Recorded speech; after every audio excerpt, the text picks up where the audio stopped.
Hello and welcome back to the Baggies Podcast YouTube channel, where of course we're giving you all the latest news, views and opinions on all things Albion. We're back again for another match preview, today previewing tomorrow's clash between West Bromwich Albion and Reading, which kicks off at the Hawthorns at 3 o'clock. An exciting game, another chance to pick up 3 points following a really nice fixture against Coventry last week. If you haven't checked out last week's podcast about that game and talking to Daniel Hewitt from ITV, who's also a massive West Brom fan, about that game, make sure you go and check it out. You can just view that on YouTube or on your podcast provider. You just go and click the link in the description and it'll take you to that. So make sure you go and check that out, give that a like, subscribe, whatever you want to do with that. But today it's match preview time, looking ahead to our next fixture against Reading. We're going through all the opposition analysis, taking a look at what we can expect from both sides, including predicted lineups, some star players and that sort of thing, and also predicted scoreline as well. So make sure you comment yours in the comment section below. Let me know what you think the score's going to be. I'd love to hear your verdict, and I'd love to hear your thoughts ahead of the game. Who do you think should start? Who do you think deserves to be dropping out of the side?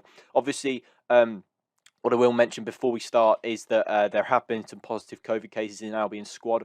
I don't know who that is at the moment. We'll only know that tomorrow when the lineups are released. So yeah, just bear with me on that with the predicted lineups. You know, some of those players may actually have COVID and won't be available for the game. So yeah, just bear with me on that.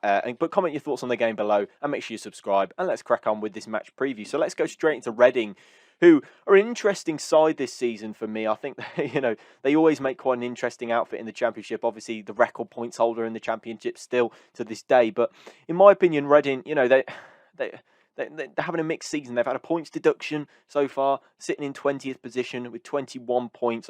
They had -6 points, which is quite interesting because if they didn't have that, they might be propelled up to 14th or 15th place. But for me, Reading have always been a quite an enjoyable side to watch, and at the moment they've got a real mishmash of sort of Championship players in there. It's quite an odd sight to behold, to be honest, when you look at their squad, which we'll go through in a little bit as to who I think is going to start and who I believe is going to play. But for me, Veljko Paunovic is a very, very good, very good manager, former manager of Chicago Fire over in America. I think he's got things quite spot on at Reading, despite financial issues and ownership problems off the pitch. I think it's quite an interesting thing for Reading at the moment. And I think he's got the managerial capabilities to at some point, if they shift, I don't know whether the owner wants to sell or anything, but shift the owners and get somebody new in that can move forwards as a club. And I think Veljko Paunovic is the guy to behold and the guy to watch with that. Really, I think if he was in charge of a better managed club and a better run club, I think he might be doing a lot better for himself and would receive more plaudits than he does. So that's just my thoughts on the manager initially, to be honest. So yeah, let's take a little look. Let's just take a little look into Reading's sort of form and their league position. Obviously 20th in the league at the moment with that points deduction. The last game was last time out against Hull City, where they drew 1-1. I feel like they're in a bit of a mixed run at the moment and a bit of a mixed bag, to be honest. I feel like they're in a bit of a real transitional period. Can they sort of move forward from this time that they're in at the moment? But before that, beat Swansea 3-2. Then before that, lost to Sheffield United 1-0, 1-1 with Nottingham Forest before that, and a 2-1 win at Birmingham prior to that game, and then a 1-0 loss at Millwall. So really mixed bag. 2 wins, 2 losses, 2 draws in the last 6 games. So yeah, you can't really make anything out from that. They're just a mixed team, scoring 27 goals in the Championship so far, averaging 49.3% possession. So, not completely without the ball. I think they have got some really, really talented players in there. You look at this season, you've got John Swift in there, 8 goals, 9 assists. I mean, fantastic form from him. I've always wondered how he hasn't ended up getting a move somewhere. Obviously, he had injury issues, I think, last season. But, 8 goals, 9 assists. He's really propelling Reading into out of that relegation zone, I guess, because, you've seen Derby with the points deduction. They're rock bottom of the league. Fair enough, it was more points, but John Swift, propelling Reading away from danger at the moment, really. 9 assists as well, that's fantastic. A player that, I look out for is Ovie Ejaria, who's formerly of Liverpool, was on loan there was on loan at Reading for a couple of seasons and then joined permanently. He's a danger man, although he hasn't really showed it that much this season with just 2 goals so far. I do think he's a real threat, for opposition sides. I look at also at players such as Josh Laurent, who I think is a fantastic player. And I remember saying back on the Second Tier podcast, I don't know if you managed to get a listen to that any weeks. I'm sometimes on there talking about Albion. So yeah, make sure you go and check that out if you want to hear more from me. But yeah, I've said at the start of the season, they asked me what championship player would you like in your team, and it was Josh Laurent, because I think he's a fantastic holding midfielder, and I'd certainly take him at West Bromwich Albion. Another player that I'm a big fan of is Andy Rinamoto, who hasn't quite had the minutes. I'm not sure whether that's due to injury or not, but he's another player that I quite like from Reading. I do think they've got some real talent, and I think their academy is really good as well. You've seen the players coming in with like Jamari Clark coming in from the academy. Tom Holmes coming in from the academy scored a bicycle kick against in the last game, I think. Dejan Tetek, another player. Luke Southwood being patient and getting his chance eventually in goal. They've had Raphael in goal for seasons now. They've also got players such as Ethan Bristow coming in as well. There's some players in there that to look at. Michael Stickland as well coming in, who I watched for the under-23s when they played when West Brom played them, where he was the one that Reyes clearly turned and buried into the roof of the net for his goal. But in terms of how Reading sort of rank in the league and how they kind of shape up compared to the rest of the sides in the division, for possession stats, they're 10th in the league, so they're not too bad with that.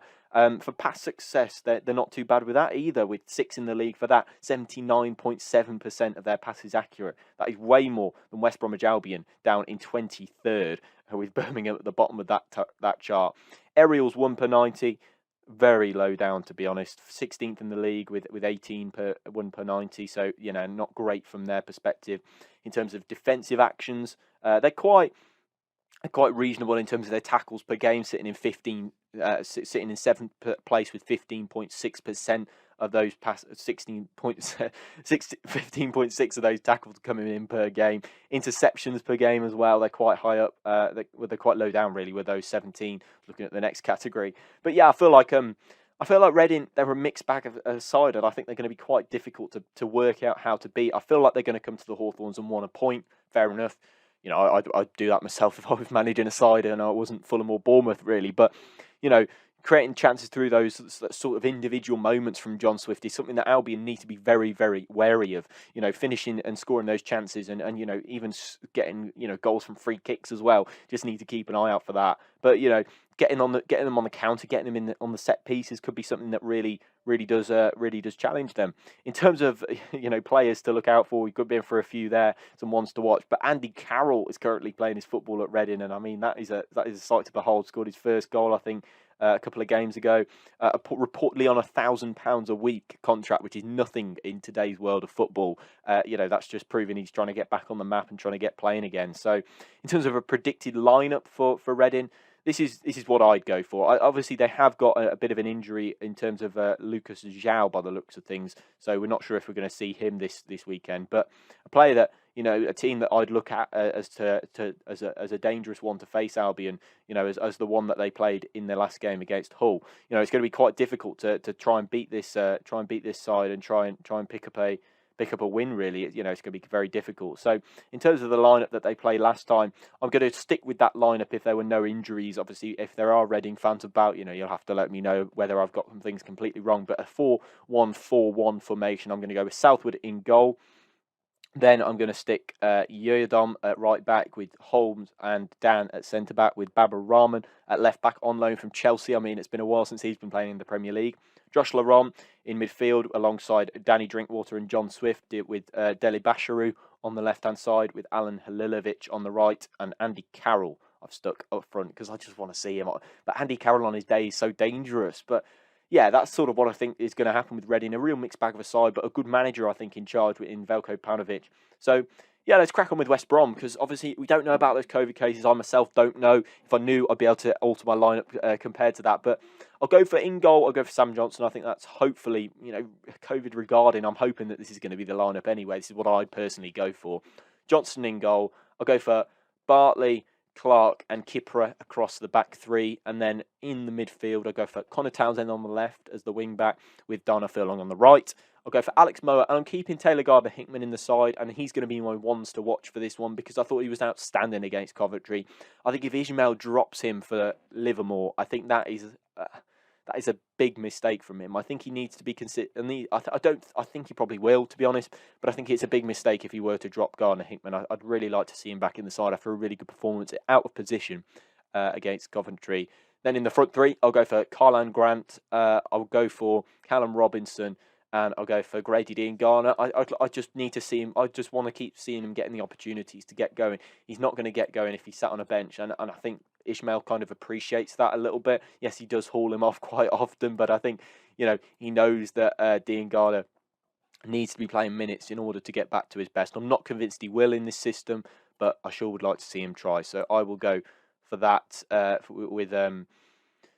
I'll go for that with the lineup and my ones to watch Taylor Gardner-Hickman. In terms of my score prediction for this game, obviously, as I mentioned, lineups are COVID dependent. We don't know who's out with those cases. So, yeah, just, if you're watching this 10 minutes, 2 o'clock tomorrow afternoon before the game, then, chances are you'll know who's got who might have the virus and who is going to be unavailable for the game. But my score prediction, I will go for 1-0 West Brom. I think we'll nick a goal from a set piece. I've seen that Reading are particularly weak at defending those, so I'm going to say that. And that's my score prediction. And that is my match preview for West Bromwich Albion Reading. Make sure to leave your comments and your score predictions in the section below. Make sure you subscribe. We're heading for 1,000 subscribers. As always, make sure you hit and subscribe. Check out all our other podcasts, all our other content. There's plenty more coming your way if you fancy that, Albion fans. New match day vlog coming after the Reading game as well. Got a new phone to play with, so hopefully going to be some better camera quality coming in the vlog. So make sure you go and check that out when the time comes. And I'll see you in the next match preview. Make sure you subscribe, and I'll see you next time. Goodbye, Baggies fans. Have a fantastic week.